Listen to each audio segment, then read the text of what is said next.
Hey everyone, this is Spiro. I have two very special guests with me joined today on the line, and we're going to talk about the Oregon standoff here briefly and cover some of the recent developments in regards to uh, what has taken place since the standoff has ended there in just outside of Burns, Oregon. I'm joined by Sibel Edmonds. She is the founder of Boiling Frogs Post, as well as Sheriff Richard Mack, who is the founder of the CSPOA, the Constitutional Sheriffs and Peace Officers Association. I'd like to welcome you both today. How are you? I'm doing good. Thanks. Great, good to be here, Spiro. Excellent. So, some of the recent developments that we have seen since this standoff has come to a close, we have seen many indictments come down, and court proceedings are now beginning. Some of the things that I was worried about when this whole standoff took place was that people would lose sight of exactly why people were there in Burns to demonstrate to begin with. And this was centered largely around support for the Hammond family and what people felt was the federal overreach in regards to land grabbing. And it was still taking place at this point in time. And a lot of people felt that the takeover of the wildlife refuge had sort of overshadowed those those previous concerns there. Well, since then, I was concerned that this would be used to come after the Second Amendment, to demonize the Patriot movement, to come after the militias, anyone who supports the Constitution, basically, and push their agenda of trying to brand anyone who supports the Constitution a domestic terrorist, basically. And we have seen those labels thrown around pretty loosely: militants, anti-government. It's got to the point now where they have a sheriff in their crosshairs, and this is Sheriff Palmer out of Grant County. And he is in the crosshairs right now. Department of Justice, I'm sure you're all well aware of, they're going to be potentially investigating him for alleged misconduct. Now, there has been law enforcement officials there in John Day, such as the chief of police, who is one of those accusing this sheriff of this misconduct. We had posted a video and an article talking about this over on Boiling Frogs Post, and it's titled, "Obama Set to Settle Score Against the Oregon Sheriff Outspoken on the Second Amendment." And just wanted to get both of your guys' take on the current situation and where we're at and where we think this could be going, especially going after law enforcement. Well, this is a rather scary that has involved Sheriff Palmer, and I know Sheriff Palmer very well, and I've done a lot of work with him over the years. In fact, he was the first sheriff in America to have our constitutional training, and I provided that for him and his entire agency about 15 years ago. But these allegations that have been made against him by some of the folks in Grant County, I really find quite comical, if not entirely laughable, because they have no substance. There's no what they say. What was the complaint? That he might be a security risk. Mm-hmm. Well, tell me what he's done to be a security risk, and maybe they could involve that. And even if he is a security risk, then involve him with any of your security. And I was in charge of dispatch at two different agencies. I was communications director, and I was also, when I was sheriff, entire communications for the county, all police agencies. If a dispatcher came to me and said, "Sheriff Mack, we have another sheriff here or another chief of police, and I feel that he is a security risk," if she could not substantiate any reason why he was a security risk, except that he received some calls from a couple of militia people, then I would tell her to shut up and go back and do her job. And if she couldn't substantiate it, I might investigate her. And so I would say on its face, the allegations that are being made against Sheriff Palmer, the Justice Department or FBI would have to say, what are you talking about? There would have to be a substantial evidence of wrongdoing on Sheriff Palmer's part. What are they going to do? He's a security risk? How do you investigate that? And what crime is that if you are? You know, Hillary Clinton is a security risk, and they're barely even going after her, and probably won't go after her, even though it's obvious that she has perjured herself and been a violator of different high security crime. So I think this is a joke, and I think the people making the allegations are political enemies of Sheriff Palmer.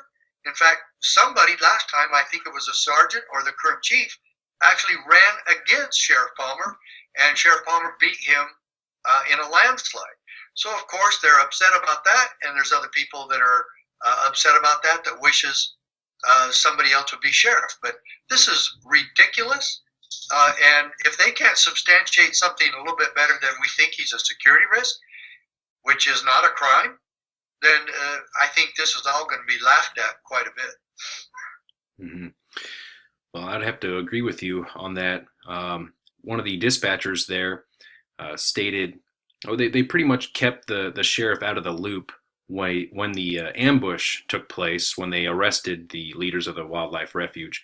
And Sheriff Palmer actually called it an ambush and caught some heat for his view on that. Of course, the mainstream media is trying to portray that as a routine traffic stop that had taken place. Oh, yeah, routine, right. If you look at a bunch of people being ready to pounce on you like they obviously had, and a roadblock, well, that looks kind of like an ambush. I don't think that's too far a stretch for Sheriff Palmer to say that. And that's not a crime either. Mm-hmm. Right. Yeah, so he was, Sheriff Palmer was kept out of the loop. These guys were on the way to his county, to Grant County, and to John Day, to speak with members of the community there. And this ambush took place, and he was, like I said, out of the loop. And when he radioed his dispatch to get information of what was taking place, the 911 or the dispatcher said that she didn't feel comfortable giving him information because they felt that he was a security risk. So, the DOJ, the FBI, they're all potentially looking at him on this at this point. But I agree with you 100% on that, Sheriff Mack. I would tell her to grow up and to do her job. Sibel, what are your thoughts on what's been taking place here in regards to the coming after the law enforcement here potentially? Right. First of all, Sheriff Mack brought up a very good point that I did not include in this recent article that I just published. He talked about the effect and the factor of local politics, and that was one subject that I did not include in this recent article. So I'm so glad that he mentioned, and he is absolutely right, because when you look at some of the past connections and what we are seeing locally in that county, that absolutely makes sense.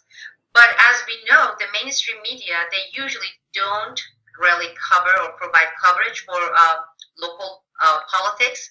But in this case, what we are seeing is we are seeing the bigger interest beyond that is capitalizing on this. And it's really important to see actually where the starting point is with these allegations surfacing against Sheriff Palmer, and whether it started as a local issue and with these local people trying to act as opportunists and going after Sheriff Palmer, or is it being orchestrated from the above, meaning considering the background and the history of Sheriff Palmer, this is the time that the federal government, the feds, want to make examples out of people like Sheriff Palmer. And again, when you look at the media coverage, the coverage by Oregon Live really didn't carry any journalistic integrity, because this article, even though they have Palmer as an outspoken person who has been in amendment in 2013 after the Sandy Hook incident, And again in 2015, they presented this case in this article in a very one-sided manner, which for us means deprived of any kind of journalistic integrity. And again, with Oregon Live and with the higher interest, you really have to move up and look at the bigger picture and say, what are the implications of this? Because it may start as some kind of a meddling, local political meddling, but then when you look at the higher and bigger interest above, how those can be used, now that becomes a different story. Because as part of this article, Oregon Live cites Ryan Payne, a quote by him.